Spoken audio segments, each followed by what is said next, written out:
Welcome to our exploration of the classic 1957 movie 20 Million Miles to Earth. This sci-fi gem follows a spaceship returning from Venus carrying a strange gelatinous egg.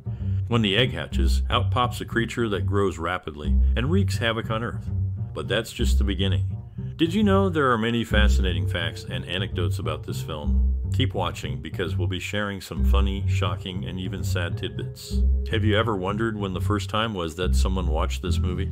What about your own cherished memories or experiences related to it? Share your stories and memories with us in the comments below. We'd love to hear from you. So buckle up and join us on this journey through 20 million miles to Earth. You won't want to miss a single moment of the action and intrigue. Get ready for some out of this world entertainment.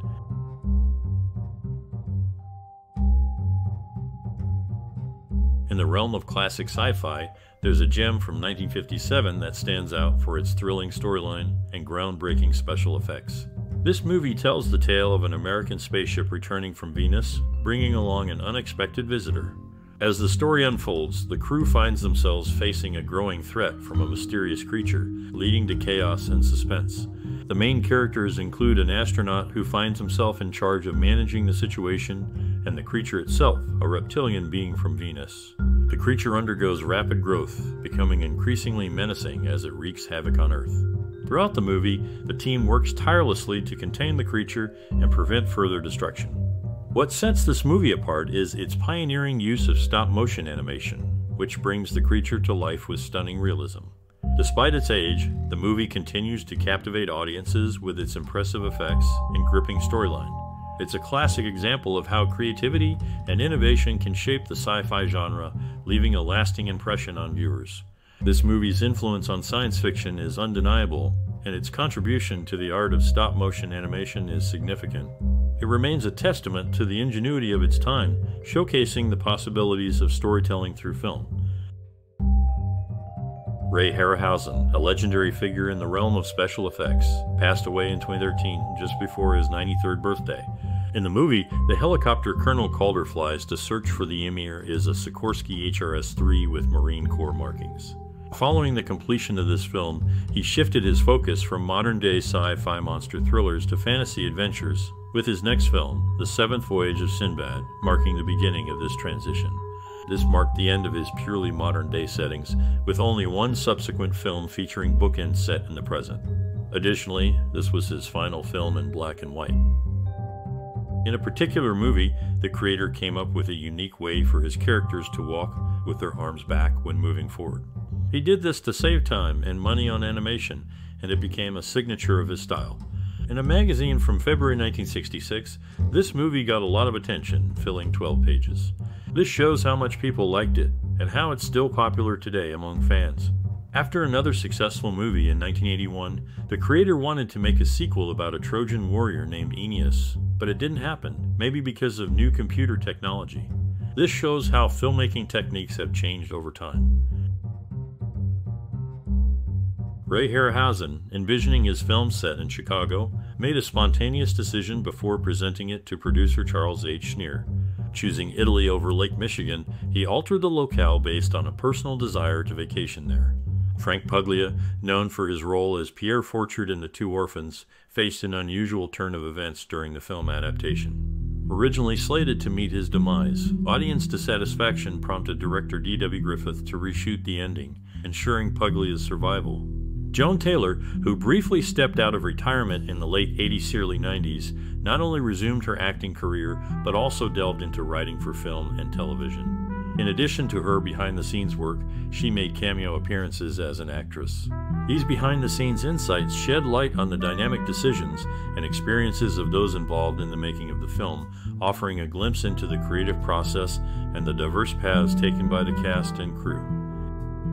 Ray Harryhausen, known for his groundbreaking work in stop-motion animation, considered Jason and the Argonauts his favorite among the 13 films he worked on. Even though the movie didn't do well at first, it is now seen as a classic. In 2003, he got a star on the Hollywood Walk of Fame at 6/8 and 40 Hollywood BLVD. Joan Taylor, famous for her role in 20 Million Miles to Earth, was remembered as Rose Freeman on an episode of Hawaii Five-0 in 2012 after she passed away. Her husband, Leonard Freeman, who created the original Hawaii Five-0 series, was honored by this tribute. The creature in the film, though often called the Emir, is never named within the movie itself. This decision was made by Ray Harryhausen, who was concerned about potential confusion with the Arabic title Emir. The stop-motion process used by Harryhausen in the movie was originally referred to as electrolytic dynamation in the press kit. This term was later shortened to just dynamation, which became synonymous with his innovative animation technique. A restaurant featured in Monsters, Inc. is named after Ray Harryhausen, paying homage to his significant contributions to the world of cinema. These behind-the-scenes insights shed light on the creative process and technological innovations that define the era. Ray Harryhausen, a key figure in special effects, had a big impact. He passed away in 2013, and his wife Diana passed away just 5 months later. Gene Simmons from KISS got ideas from Harryhausen's work. Simmons says he moves on stage like a creature from one of Harryhausen's movies. The sound of the creature in a 1957 movie came from changing how elephant sounds sounded. This shows how creative people can be with everyday things. Ray Harryhausen's work was appreciated by rock stars like Gene Simmons. Using elephant sounds for the creature's noises shows how creative they were behind the scenes. In a scene from the Perry Mason series, William Hopper, a regular cast member, shared screen time with Arthur Space in the episode titled The Case of the Spanish Cross. Hopper's notable presence in this series showcased his acting skills and contributed to the show's success. Frank Puglia, known for his role in the 1957 movie, claimed to have primarily learned English by reading newspapers.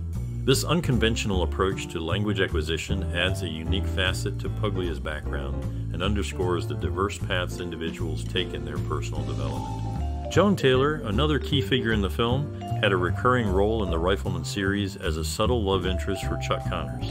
Her departure from the series, prompted by her husband's relocation to produce Hawaii Five-0 in Hawaii, led to her abrupt retirement in December 1963.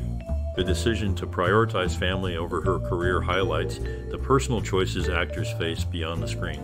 These glimpses into the lives of the actors associated with the 1957 movie shed light on their careers and personal journeys, providing a broader understanding of the individuals involved in bringing this cinematic work to life. In the mid-20th century, William Hopper found his way into acting, initially spurred by his mother's encouragement. Starting in summer stock and on the New York stage, Hopper secured a small part contract at Paramount from 1935 to 1937. Despite gaining leads at Warner Brothers in subsequent years, his career waned due to a lack of ambition and a certain ambivalence toward the acting profession.